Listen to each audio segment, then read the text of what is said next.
Pero además, siendo yo diputado de la 61ª legislatura, se lo dije de frente a García Luna: eres un criminal peligroso, estás vinculado al Chapo, vas a acabar en la cárcel, no se debe permitir, crees que vas a ser impune por el poder que tienes ahora, acabarás en la cárcel.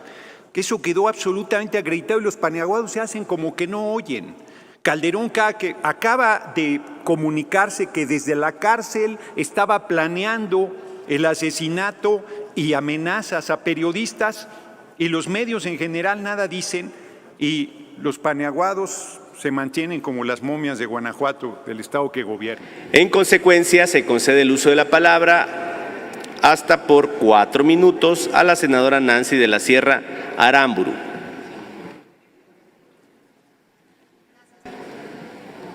Adelante. Compañeras y compañeros legisladores, no es posible que todas y cada una de las sesiones de esta comisión permanente tengamos que pedir minutos de silencio por una nueva víctima de violencia en nuestro país. No es posible que todos los días las noticias presenten titulares sobre algún asesinato violento de una persona inocente. Cada sesión hablamos de un nuevo feminicidio. Y si no se trata de feminicidio, de linchamiento. Y si no se trata de linchamiento, se trata de crímenes asociados con el narco y con la violencia. Y así sucesivamente somos testigos de una violencia creciente en México, que se manifiesta en todo tipo de delitos que acaban con la vida de tantas personas. Y esto es prueba fehaciente de que la política en materia de seguridad ha fallado. Como siempre, estos fenómenos criminales afectan principalmente a las poblaciones más vulnerables. Recaen sobre las mujeres, los jóvenes, los niños y, como saben, y guardamos el minuto de silencio, este lunes recayó sobre la zona marginada de la Sierra Tarahumara, donde Javier y Joaquín, 2 sacerdotes jesuitas, y Pedro Palma, un guía turístico, fueron cruelmente asesinados en manos del crimen local de Cerocahui, Chihuahua, justo después de una matanza similar ocurrida esa misma semana en esa misma localidad. Pedro huía de un hombre que lo perseguía y amenazaba con matarlo. Él buscó refugio en la iglesia.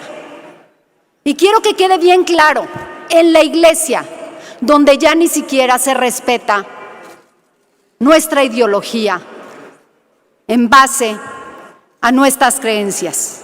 En esta iglesia donde Javier y Joaquín tuvieron la bondad de recibirlo,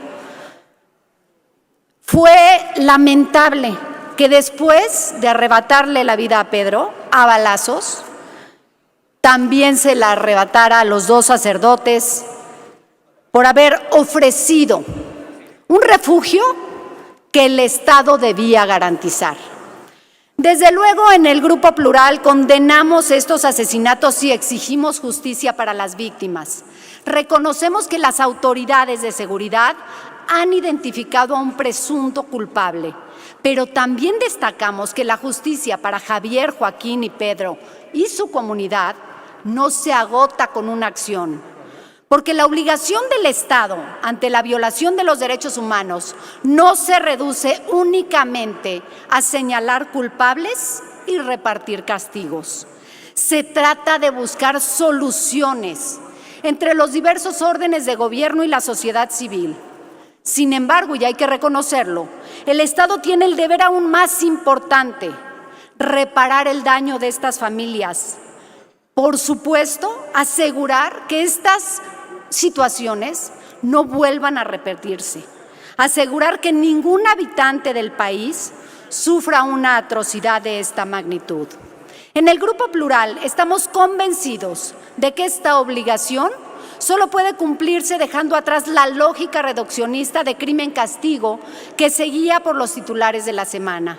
Estamos convencidos, lo que debemos impulsar son medidas preventivas de pacificación social que se reduzcan en la desigualdad del país y ofrezcan protección a los sectores más vulnerables.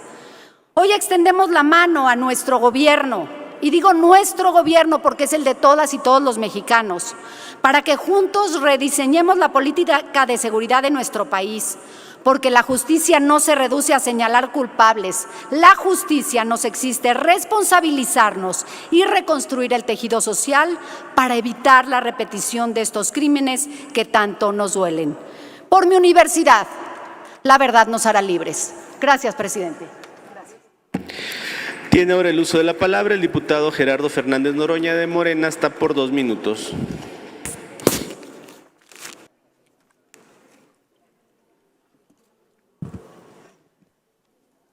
Gracias, diputado presidente. El tema de inseguridad es el tema. Se trabaja en la pacificación del país y la derecha insiste como si no se trabajara. Todos los días a las 6 de la mañana, ya quisiera que ustedes estuvieran despiertos a esa hora, compañero presidente encabeza el Gabinete de Seguridad tomando medidas que han dado resultados.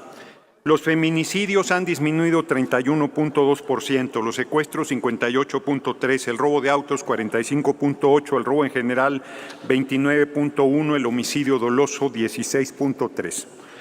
Se concentran en 6 estados de la República los homicidios, que son del fuero común, que corresponde a las fiscalías de los estados y que la derecha se hace como que no entiende ese tema y le carga al compañero presidente, porque además con su perversidad y su sacar de contexto las cosas, dicen que nuestra política es de abrazos y no balazos, como si la Guardia Nacional saliera con los brazos abiertos a abrazar delincuentes, a ver a quién va a darle besos.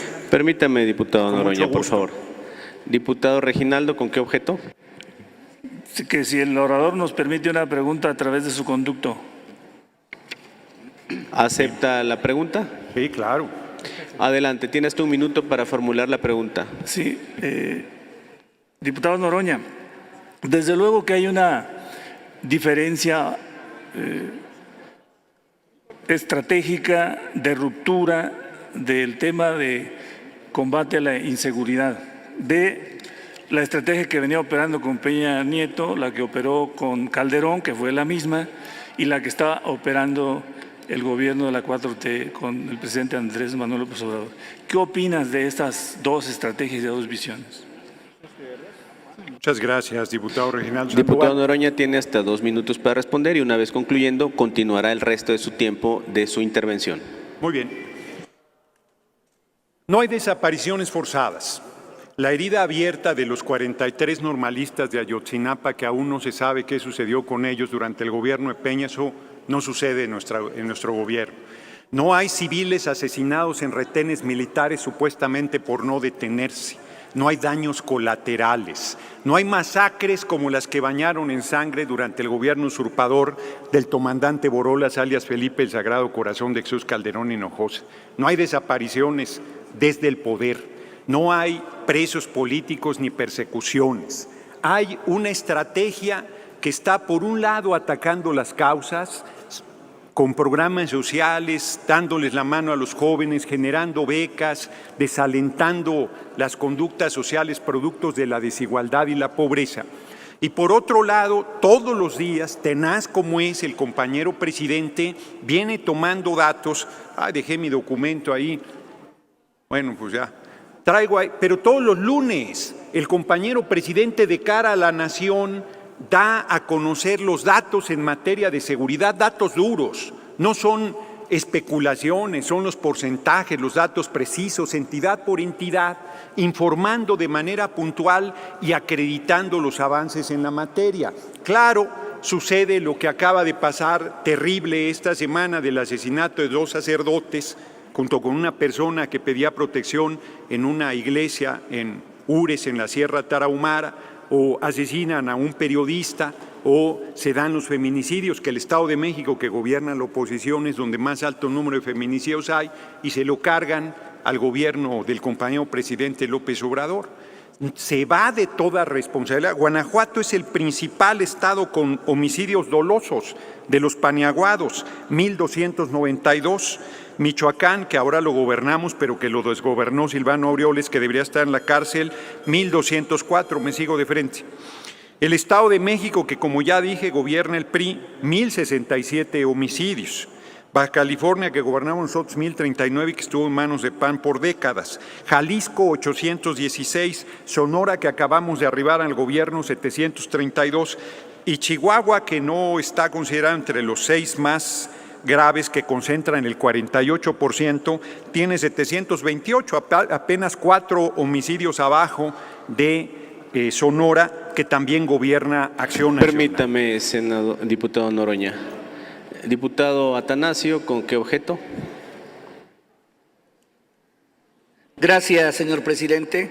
Preguntarle al orador, al diputado Gerardo Fernández Noroña, si es tan amable de aceptar una pregunta. ¿Acepta la pregunta? Con mucho gusto. No, adelante, 1 minuto para formular la pregunta. Claro. Señor diputado, ¿qué opina de que el secretario de Seguridad Pública, que fue en el sexenio de Felipe Calderón, hizo que México fuera más violento al aliarse con el cártel de Sinaloa? Sea tan amable, por favor, de contestar la pregunta.